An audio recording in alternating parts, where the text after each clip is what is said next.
আমরা এই উৎসাহ উদ্দীপনার এই দিনে ভালোভাবে শৃঙ্খলায় যদি প্রচার হয়, একটু ভোটটা যেন স্বচ্ছ হয়, সেজন্য বলবো আইন কানুন মেনে আমাদেরকে এগিয়ে চলতে হবে।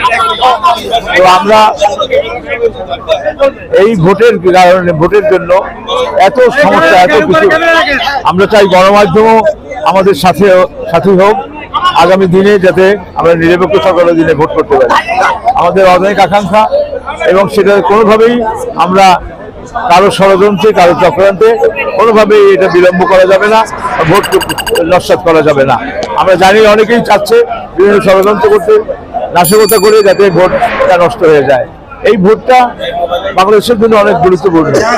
আমাদের 54টি সংস্কার হয়েছে, তার মধ্যে যদিও শিক্ষা স্বাস্থ্য করে নাই, কিন্তু গণতান্ত্রিক ব্যবস্থায় দ্বিকক্ষ বিশিষ্ট পার্লামেন্ট, 70 অনুচ্ছেদের সংশোধন, 116 অনুযায়ী পৃথক বিচারের ব্যবস্থা, দ্বিকক্ষ বিশিষ্ট পার্লামেন্ট, এইভাবে আমরা গণতন্ত্রের জন্য যেভাবে কাজ করেছে, আমি মনে করি এটা বাংলাদেশের মানুষ পাবে।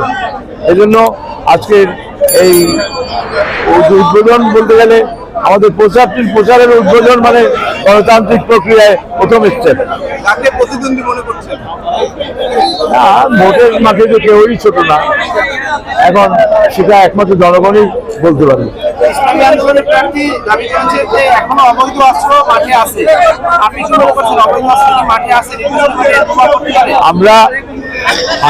আমরা এখানে এই নিরপেক্ষ সরকারের ভোটের জন্য অনেক রক্ত দিয়ে 3 জোটের রূপরেখা করেছিল, 3 জোটের রূপরেখাও ঠিক আছে। আমাদের এখন শৃঙ্খলায় করতে গেলে যদি আমাদের যে কোনো ব্যবস্থা নেওয়া দরকার, তারা অন্তর্বর্তীকালীন সরকার নেবে ভোটের জন্য। কাজে কেউ অস্ত্র বা উদ্ধারের অভিযানটা ভালো, কিন্তু অস্ত্র উদ্ধার হলেও আমি মনে করি অস্ত্র গেলেই নির্বাচনে অসুবিধা হবে, এটা আমি বিশ্বাস করি না। কারণ এবার নির্বাচন হবে ঈদের মহাসমারোহে, ঈদের মতো, ঈদুল ফিতর, ঈদুল আজহার মতো সমস্ত মানুষ ঐক্যবদ্ধভাবে ভোট সেন্টারে থাকবে। ভোট সেন্টারের সামনে তো আর কেউ আসবে না, আর ভোটের মধ্যেও কারচুপি কেউ করতে সাহস পাবে না।